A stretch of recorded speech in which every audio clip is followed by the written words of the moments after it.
Brittany from Britts Dips. So I've had a rough couple of days on my nails. So I was walking around foolishly with just my builder gel on, and boy have I had two accidents. One, I ripped my nail completely off.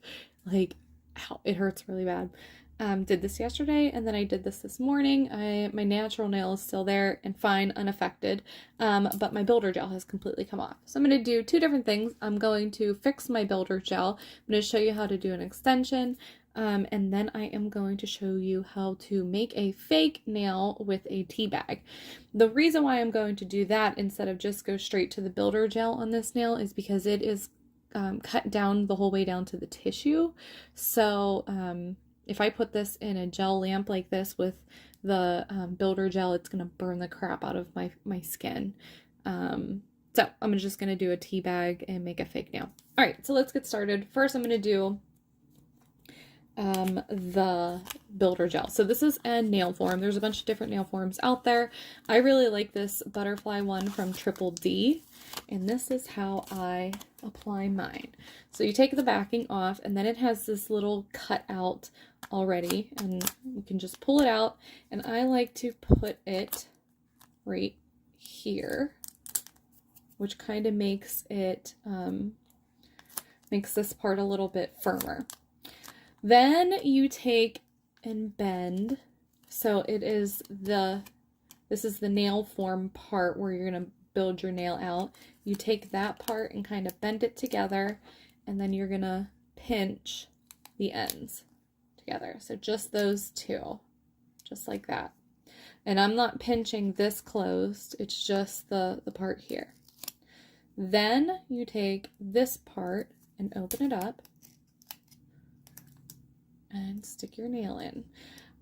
Before I got started, I put some nail bond on my nail. It just kind of makes it a little bit tacky and removes any oils that may be there. I like to adhere the top and the bottom, so I kind of just pinch it along the bottom. And again, I'm not closing the tip. Just that's basically it. You want to make sure that from the side view that it's not kind of like going straight out. You want it kind of at a curve, if possible. Okay. I'm just using IBD Builder Gel. I usually use Triple D. I am out. So this is what I'm going to use. It's what I have. And this needs a UV lamp to cure. So you want to get kind of like, I would say, a medium size dollop to start. And here's my finger rest here. And I don't start the whole way back at the cuticle, so I start like mid-nail, and unlike like nail polish, you kind of have to manipulate this. So it's very, very thick. It's not runny. So you just kind of move it along. And if you look, there's numbers 1, 2, 3, 4, 5, and then there's shapes and lines that extend out from that. So my nails, I go out to a 3. So that way you know that whenever you're doing your extensions, everything is the same length. So I just try to kind of follow the path out to that number 3, and I follow the lines, kind of give it some type of a uniform shape. The shaping doesn't come from this, like the final shape. It comes from filing and buffing and all of that. But this is what's going to give you your structure at first. So I just kind of move it along the edges, make sure everything is like connecting out, filling in. You have to be patient with it. It's not something that you can rush. Okay, so if we look at it now, it's on the whole nail, and then I have it out to the number 3. And you can see I did the whole way on the side, So I'm going to cure that for 1 minute, 1 full minute, in my lamp, and I'll be back. Okay, so I cured it for 1 minute. At this point, it's completely hard, but the top of it is tacky. So I'm going to continue. I like to do at least 2 coats because it is clear. So I'm using clear builder gel. It comes in all different colors, a bunch of different colors. But because I'm using clear, you can't necessarily see if I skipped any spots. So I like to go in with a second coat and make sure that I have an even layer over across everything that I need. And then this part kind of bulks it up. And then when I file, which I'll show you how I do, when I file, it will thin it all out again and make it like more natural. So now this time, because I already have my foundation, I can kind of just brush it on like you would do just nail polish.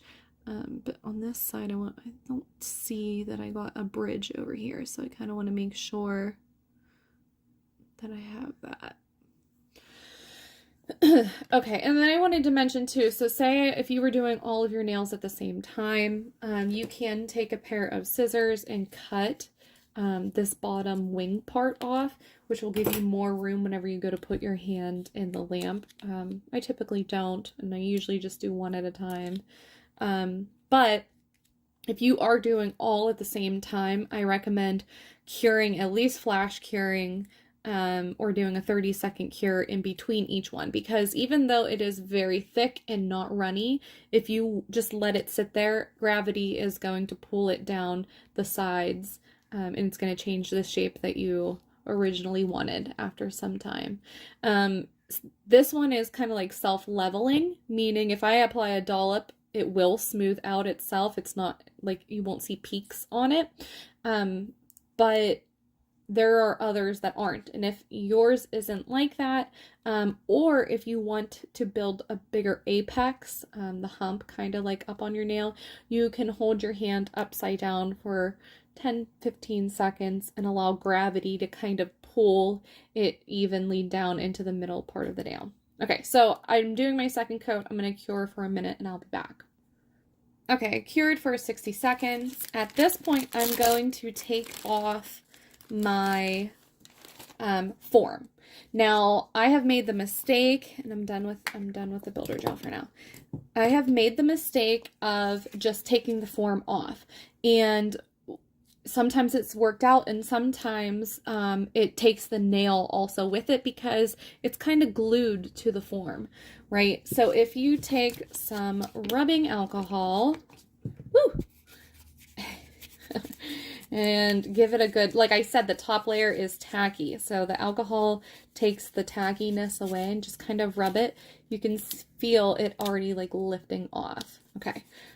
So that's my method for taking it off. I don't just peel it off and hope for the best, because I've done that before and it has not always worked out for the best. Okay, so at that point, we're done with the form. You can toss it in the garbage. Now let's look at what we have. So it's kind of shaped, but it's like kind of wonky, right? Kind of hanging over the edge here. So at this point, you're just going to shape it however you want. I recommend using the less coarse side of your nail file as opposed to the rougher side, just because this is kind of fragile, and if you really go at it, you'll crack and the whole thing will pop off, right? So treat it as gentle as you would your natural nail. So I always start with filing my sides.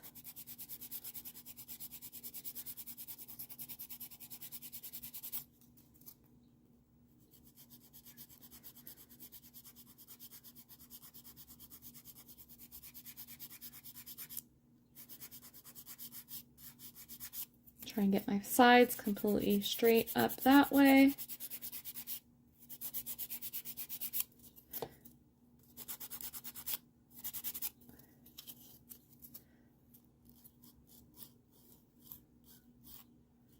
Okay, it's good for now. And then I'm going to do the tip. So you can go side to side. I know some people say you're supposed to go like up and down. It doesn't feel good on my fingers, so I always go side to side. And then when you're shaping your nail, you should always look. So file, and then take a look at it, because you can easily take away too much of the wrong, you know, at the wrong angle or whatever you're trying to achieve. So I do my shape first, and then I will file the bulk of it down. So it kind of makes it more sturdy the thicker that it is, but I don't necessarily, like, I don't necessarily need this 1/4 inch thick builder gel on. If I did, it probably wouldn't have broken as easily as it did, but I don't like my nails to be super thick or bulky when I dip them, so I try to keep my builder gel as thin as possible.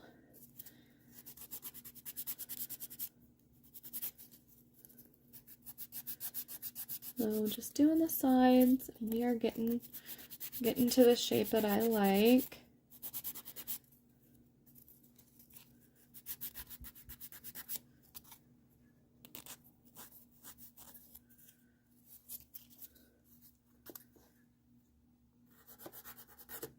And when you are shaping, if you're planning on dipping your nails after, they always say to kind of go a little bit smaller, more narrower than you want them to look, because the dip will add some wideness to it. So, all right, so I'm going to leave it like that for now, and now I'm going to take the bulk down from the top. There's 2 ways that I do this. One, I use the coarse side, just like this, of my nail file. Kind of go over it evenly. 2, I use my e-file. I'm gonna get that out. I have a Melody Susie e-file. I'm gonna change my bit. So I have the Sparkle Pro, and we're going to use a banding, the fine banding. And I'm going to set it on, we'll start with 8 RPMs. And then I'm just going, and when you're filing, you always want to make sure you're anchoring your filing hand onto the nail that you're filing. So you don't want to just file like this. You want to make sure that you're anchoring on. And just go back and forth. You don't want to stay in one place too long. And I like to look at it whenever I'm doing the bulk of my nail, I like to look at the view this way to make sure that I'm getting everything even. The Melody Susie e-file is one where you can kind of just go back and forth without burning. You won't feel any burning. I have used other e-files where you can't stay in that same spot for that long. So depending on your e-file, I feel like each one kind of performs a little bit differently, so you might not be able to file exactly like this depending on what you have.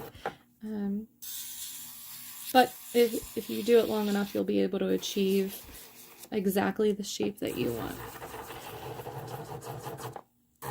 So I'm just kind of thinning it out and looking at it from all angles, making sure it's not lumpy in any places, and you can see it, we're finally like actually getting our shape. And at this point, I'm going to turn down my RPMs to 4, and this is just going to kind of smooth everything over if I had any ridges or anything like that. So, nice and smooth.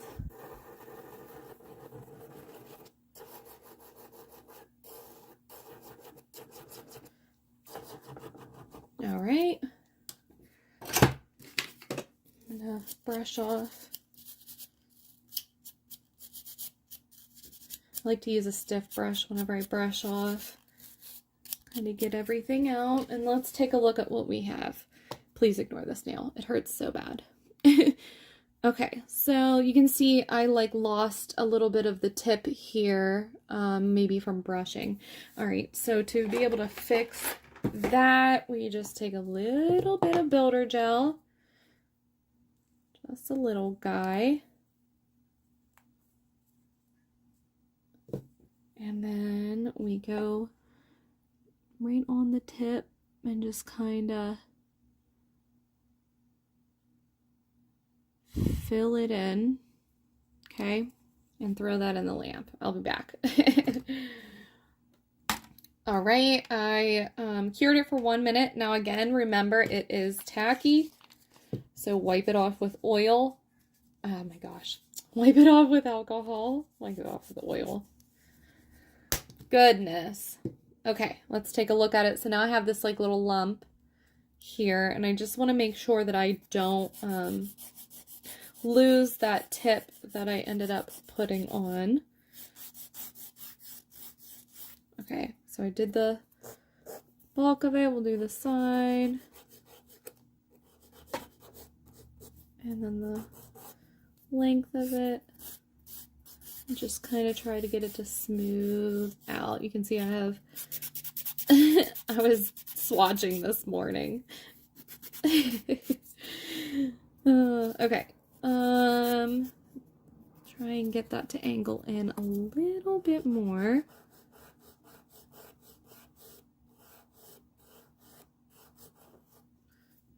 There we go.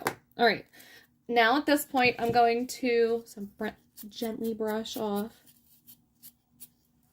Wipe it off with alcohol, or you can go and wash your hands, but if you're washing your hands, don't use like Bath and Body Works or really like any soap that's good for your hands. At this point, if I would go to wash my hands, I use Dawn dish soap. That way you're not putting an oil on your hand. Okay, so there we are. Now I like to do a coat of gel. So I'm going to do a coat of gel base, cure for a minute, a coat of gel top coat, cure for a minute, and then I start my mani. So I'm going to do that, gel base, cure, gel top coat, cure, and I'll be back. All right, I did my base coat, I did my top coat, and I am completely done. Now at this point, I could start dipping my nail. I want to mention also with your gel brush, when you are done, make sure you wipe it off. Don't just throw the cap on it and call it a day. If you just take an alcohol wipe, kind of like to wipe the whole thing off, and then I like pinch, and then you can give her a good cleaning. That way she lasts you forever. Okay, that is it for the builder gel. I'm going to cut this video up, and then I'm going to do a second one for the tea bag nail fix. So if you want to catch that one, view it next. Otherwise, I will catch you guys next time.